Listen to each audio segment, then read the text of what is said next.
Fibroids के साथ मेरे पास कई पेशेंट आते हैं और वो मुझसे पूछते हैं कि ऐसा इलाज जिसके बारे में हमने कभी सुना नहीं, ये कैसे हो सकता है।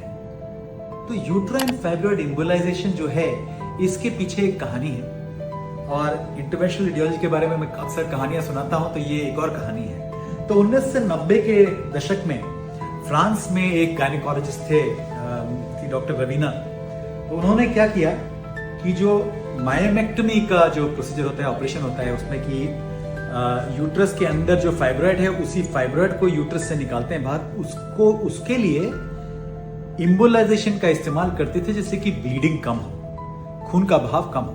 तो ऑपरेशन करने के पहले फाइब्रॉइड को इम्बोलाइज करते थे, उसका ब्लड सप्लाई कम कर देते थे, जिससे कि ऑपरेशन के वक्त ज्यादा खून का लॉस पेशेंट को नहीं होता था।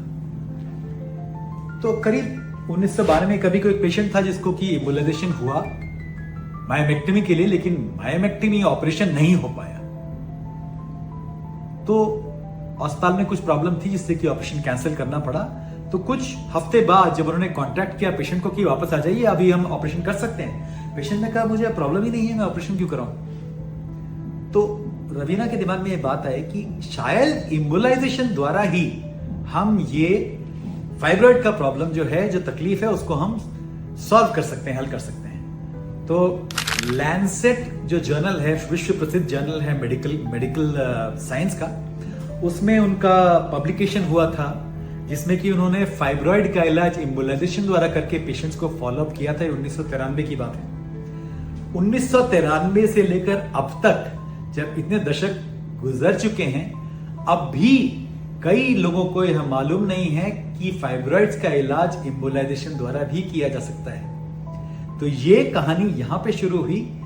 एक्सीडेंटली, अचानक ये पता लगा कि इम्बोलाइज करने से फाइब्रॉइड से जो सिम्टम होते हैं, जो तकलीफ होती है, वो चली जाती है। और उसके बाद ये पूरा का पूरा फील्ड डेवलप हुआ और अब यूरोप के कई देशों में, अमेरिका में, सब जगह यूट्राइन फाइब्रॉइड का इम्बोलाइजेशन का आमतौर पर इस्तेमाल होता है फाइब्रॉइड के इलाज के लिए। ये रवीना और जे मर्लो, जो कि इंटरवेंशनल रेडियोलॉजिस्ट थे, उनके काम की बदौलत ये सब हुआ।